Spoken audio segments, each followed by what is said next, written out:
जय हिंद दोस्तों, अनुभव इंडिया क्लासेस में आप सभी लोगों का एक बार फिर से स्वागत है। और आशा करता हूं कि आप लोग ठीक ठाक होंगे, बढ़िया होंगे, मस्त होंगे।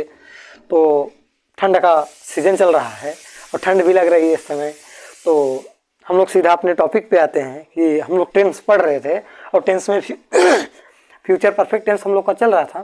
फ्यूचर परफेक्ट टेंस में हम लोगों ने ये देख लिया था कि जो हमारा फार्मूला होता है उसमें अगर जैसे दो काम पूछे जा रहे हैं, फ्यूचर परफेक्ट टेंस में अगर दो काम पूछे जा रहे हैं तो उसमें एक काम ये होता है जो काम पहले हो रहा है वो फ्यूचर परफेक्ट टेंस में होता है और जो काम बाद में हो रहा है वो प्रेजेंट इंडेफिनिट टेंस में होता है। तो मैंने ये चीज़ आपको बताया था, ये इसका फार्मूला भी बताया था। फिर एक बार हम लोग यही फार्मूले के साथ में निगेटिव वाले पे बात करते हैं। तो पहले हम लोग जो असरेटिव का फार्मूला था, फार्मूले पर थोड़ा बात कर लेते हैं। फार्मूला हमारा ये था कि जो वाक्य मतलब उसमें दो वाक्य होते थे, जैसे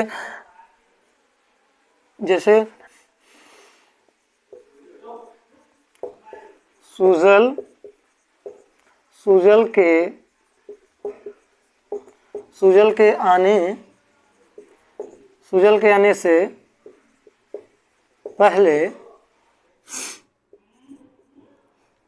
के आने से पहले नितिन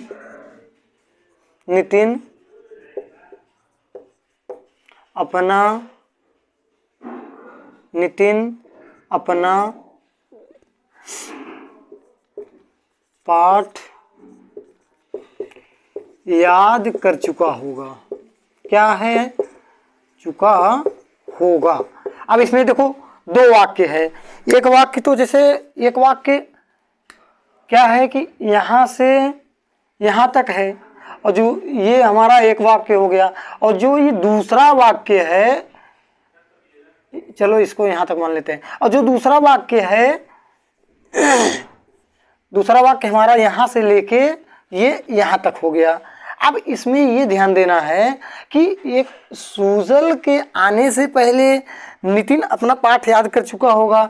तो अब यहाँ देखते हैं कि अब जैसे कोई काम हो रहा है, इसमें क्या हो रहा है कि सूजल आया नहीं था, उसके पहले ही नितिन ने अपना पाठ याद कर चुका होगा। सूजल के आने से पहले नितिन अपना पाठ याद कर चुका होगा। तो यहाँ काम कौन पहले हो रहा है? नितिन अपना पाठ याद कर चुका होगा।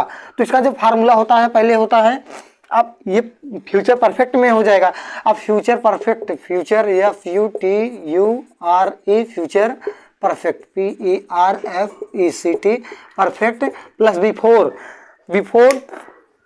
Before future perfect plus before BEFORE plus before के बाद क्या है? प्लस क्या है? Present indefinite. क्या है? Present indefinite PRESENT present indefinite. ठीक। अब यहाँ हम देखते हैं जो फ्यूचर परफेक्ट का फार्मूला होता है वो होता है सब्जेक्ट, हेल्पिंग वर्ब। अब हेल्पिंग वर्ब में आपको मालूम है कि विल या भैया शैल, विल या शैल, फिर प्लस हैव, क्या है, प्लस वर्ब का थर्ड फॉर्म प्लस ऑब्जेक्ट, फिर प्लस बिफोर, क्या बिफोर क्यों लग रहा है? इसके लिए बिफोर लग रहा है, बिफोर प्लस अब जो हमारा पास्ट इंडेफिनिट का हो जाएगा कि सब्जेक्ट प्लस हेल्पिंग वर्ब। इसमें होगा नहीं। अगर जब ये निगेटिव होगा तब हेल्पिंग वर्ब होगा। मैंने आपको कल बताया था। तो हेल्पिंग वर्ब होगा नहीं। वर्ब का पहला रूप और वर्ब का पांचवा रूप। पहला रूप किस कंडीशन में आएगा? जब हमारा सब्जेक्ट जो है प्लूरल सब्जेक्ट में होगा तो वर्ब का फर्स्ट फॉर्म का प्रयोग करेंगे। और अगर जब हमारा सब्जेक्ट जो है एक वचन में होगा तो वहाँ V5 का प्रयोग करेंगे। फिर यहाँ ऑब्जेक्ट, मतलब V5 का मतलब ये है कि वर्ब में यस या ES का प्रयोग करेंगे। तो ये हमारा हो गया, फार्मूला हो गया। अब हम इसको देखते हैं, जो ये अनुवाद मतलब ट्रांसलेशन दिया गया है इसको हम लोग करते हैं। ठीक, यहाँ तक हमें कोई दिक्कत नहीं होनी चाहिए। फिर से एक बार समझ लीजिए क्या कहा है। एक सूजल के आने से पहले, इसमें दो वाक्य हैं। एक सूजल के आने से पहले, इसके बाद दूसरा वाक्य है नितिन अपना पाठ याद कर चुका होगा। तो अब यहाँ ये ध्यान देना है कि जो नितिन अपना पाठ याद कर चुका होगा, ये फ्यूचर परफेक्ट में है, जो काम पहले हो रहा है उसका ट्रांसलेशन हम पहले करेंगे और जो काम बाद में हो रहा है उसका बाद में करेंगे। तो इन दोनों को डिवाइड करने के लिए यहाँ बिफोर का प्रयोग किया गया है, से पहले के लिए बिफोर का प्रयोग किया गया है, यहाँ ये चीज ध्यान दीजिएगा। अब भैया हम लोग आगे देखते हैं, एकदम अब यहाँ कोई दिक्कत ही नहीं हमारे हिसाब से। फार्मूला मैंने लिख दिया, फ्यूचर परफेक्ट का जो फार्मूला है वो सब्जेक्ट है प्लस हेल्पिंग वर्ब है। हेल्पिंग वर्ब में क्या कह रहा है कि विल या शैल, फिर हैव मतलब इसी के साथ लगेगा। अगर सब्जेक्ट आई तथा वी है तो शैल हैव लगेगा। अगर आई बाकी आई वी को छोड़कर बाकी सब्जेक्ट हैं तो विल हैव का प्रयोग होगा। वर्ब का थर्ड फॉर्म लगेगा, ऑब्जेक्ट, फिर बिफोर, फिर present indefinite tense. Present indefinite का हमने फार्मूला लिख दिया है। तो देखते हैं, तो इस तरीके से हम लोग इसको करेंगे। अब जैसे इसमें ये है कि क्या रहा है, तो पहले कौन सा काम हो रहा है, नितिन अपना पाठ याद कर चुका होगा। तो नितिन अब नितिन क्या है कि नितिन के साथ क्या लगेगा, विल हैव, क्या याद कर चुका होगा, लर्नट, LEARNT, लर्नट। क्या याद कर, अपना पाठ, हिज लेसन, LESSION। ठीक। अब इसके बाद क्या, सुजल के आने से पहले, फिर क्या, बिफोर, क्या BEFORE, बिफोर के बाद क्या लगेगा, सुजल। अब इसको प्रेजेंट इंडेफिनिट में लिखना है, तो बिफोर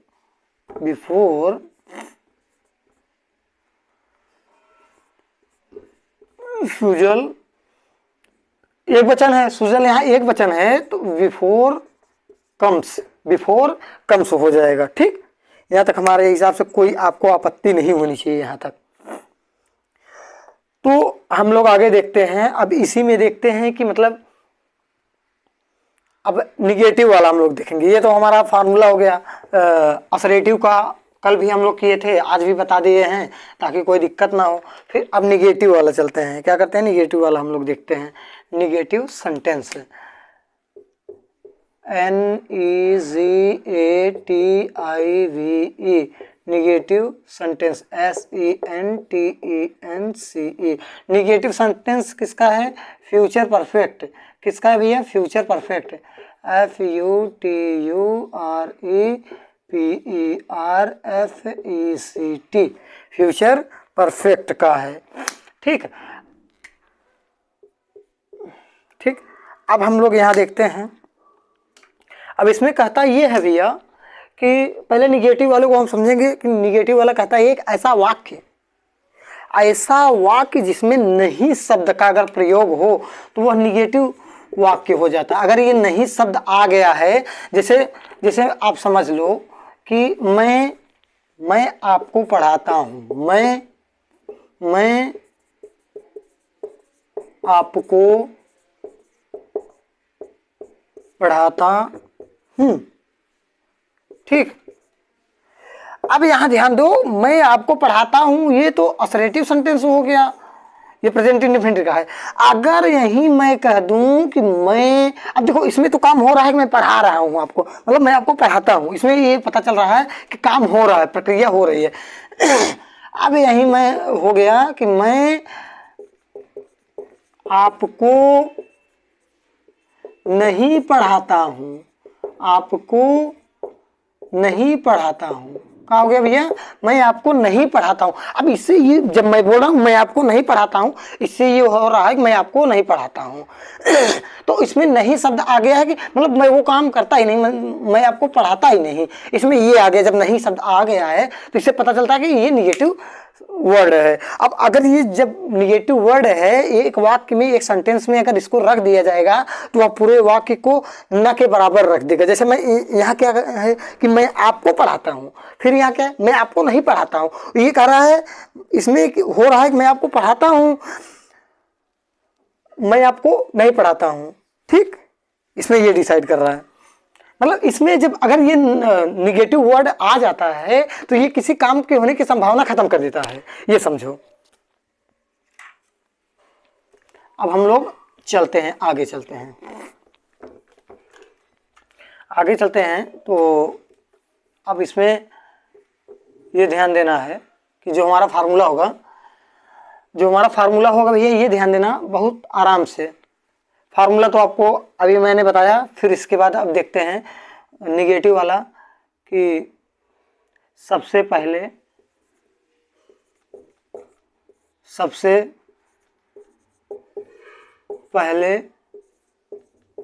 सब्जेक्ट लिखते हैं। सबसे पहले क्या लिखते हैं? सब्जेक्ट लिखते हैं। उसके बाद helping verb, helping verb will या शैल, विल या शैल, फिर नॉट भैया, विल या शैल के तुरंत बाद, विल या शैल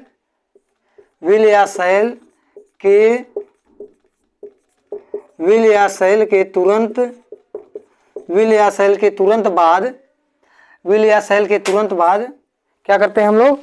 विल या शैल के तुरंत बाद नॉट, विल या शैल के तुरंत बाद नॉट का प्रयोग करते हैं।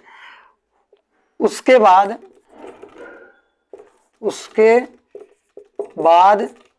हैव, HAVE, हैव का प्रयोग करते हैं, हैव का प्रयोग करते हैं,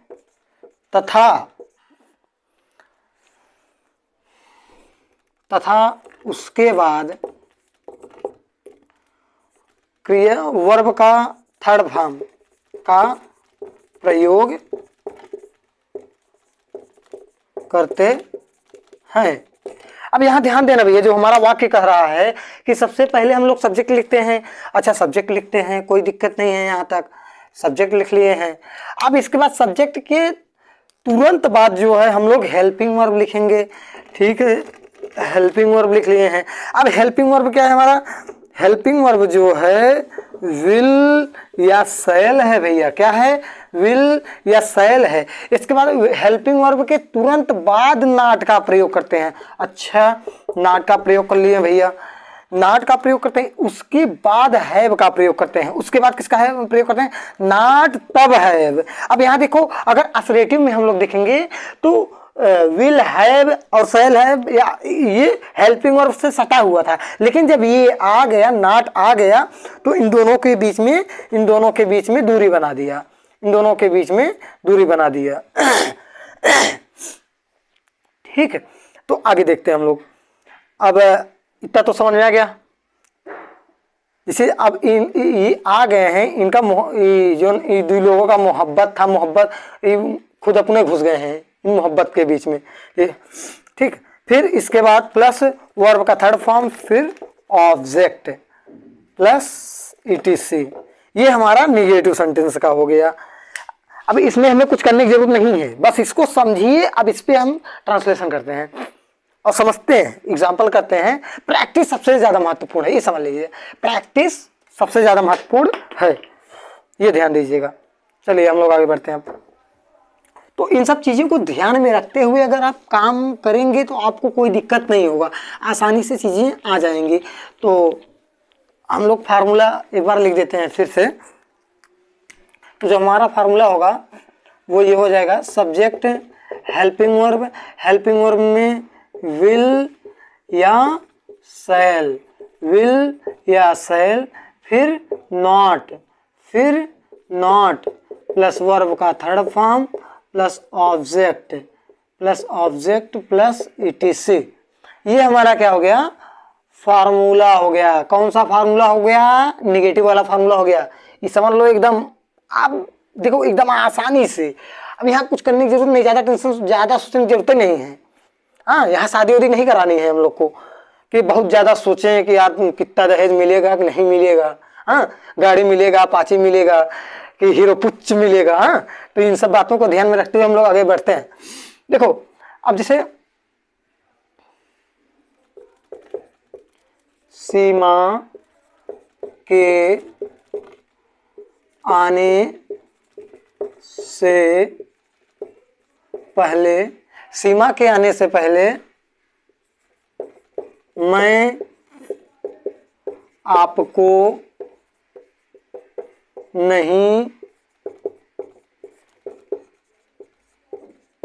पीट चुका था, पीट चुका हूँगा, मैं आपको नहीं पीट चुका हूँगा। ठीक, अब यहाँ सीमा के आने से पहले मैं आपको नहीं पीट चुका हूँगा, तो अब यहाँ क्या कह रहा है पहले ये समझो। अब जो दूसरा वाक्य है ये हमारा जो है ये किस में हो गया, ये परफेक्ट में हो गया। अब सीमा के आने से पहले ये तो हमारा क्या हो गया, प्रेजेंट इंडेफिनिट में हो गया, प्रेजेंट के इंडेफिनिट में हो गया। अब चलो जो पूरे वाक्य में, अब इसमें देखते हैं जो पूरे वाक्य में काम करे वो सब्जेक्ट होता है, तो क्या हो जाएगा, आई सब्जेक्ट हो जाएगा, आई क्या हो जाएगा, सब्जेक्ट हो जाएगा। ध्यान देना, सब्जेक्ट के बाद क्या है, हेल्पिंग वर्ब है। मैंने आपको बताया कि आई तथा वी के साथ शैल का प्रयोग करते हैं, अब बाकी सभी सब्जेक्ट के साथ विल का प्रयोग करते हैं। तो आई आ गया है, अब यहाँ शैल का प्रयोग करेंगे। किसका प्रयोग करेंगे, शैल का प्रयोग करेंगे। आई शैल, शैल के बाद क्या है, नॉट। हाँ ये देखो, ये इसमें नहीं शब्द आया है तो नॉट लगाएंगे। I shall not, I shall not. इसके बाद क्या है, अच्छा यहाँ एक चीज, sorry, have, have plus V3, हाँ थोड़ा, फिर have, I shall not, have plus, फिर इसके बाद वर्ब थर्ड फॉर्म, मतलब पीट चुका हूँ, beat, beat, beaten, BEATEN, beaten. Beaten किसको, आपको, बीटेन यू, बीटेन यू। अब क्या, इसके लिए बिफोर, बिफोर यू। अब यहां देखो ये तो परफेक्ट का हो गया, प्लस यहां before, before, before plus past indefinite tense का। ठीक है, बिफोर, BEFORE, अब पास्ट इंडेफिनिट टेंस। सीमा, सीमा क्या है, सीमा एक वचन है, एक बहुवचन है। सीमा जो है हम कहेंगे क्या है, बहुवचन है। क्या कहेंगे, प्लूरल, सॉरी सिंगुलर सब्जेक्ट है। तो अब यहाँ भैया जो अगर ये सिंगुलर सब्जेक्ट है तो इसके साथ लगने वाला वर्ब भी सिंगुलर में होगा, तो कम्स हो जाएगा, COMES, कम्स।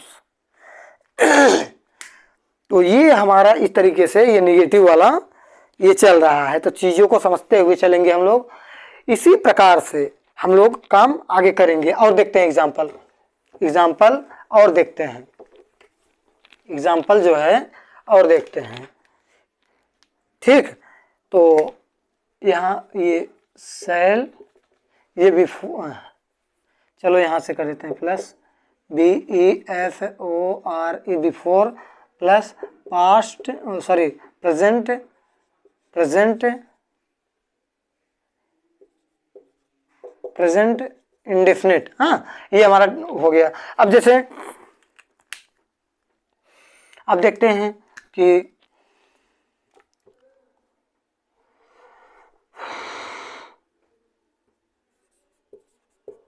मनीष के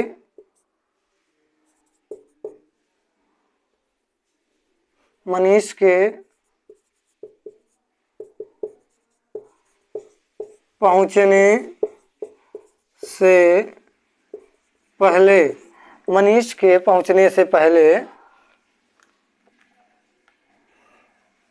तुम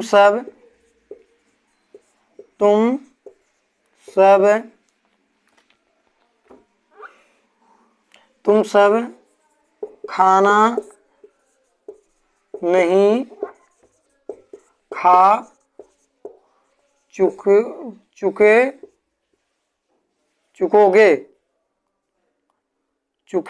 होंगे। ठीक, तो अब इसमें देखो ये जो हमारा है यहाँ से यहाँ तक ये फ्यूचर परफेक्ट में है, और ये वाला जो हमारा है ये प्रेजेंट इंडेफिनिट में है। तो क्या करेंगे इसमें, इसको करने के लिए हमें क्या करना होगा, तो करेंगे पहले ये फ्यूचर परफेक्ट वाला पहले करेंगे कि तुम सब, तो you subject, helping verb will हो जाएगा, क्या हो जाएगा, विल हो जाएगा। यू विल, इसके बाद देखो नॉट है क्या, ये देखो नॉट है, यू विल नॉट, फिर have, not have it at eaten, EATEN, eaten, eaten the food, eaten the food,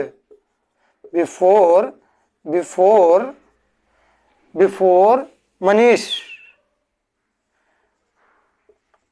Manish एक वचन है, REACHES, रिचेज।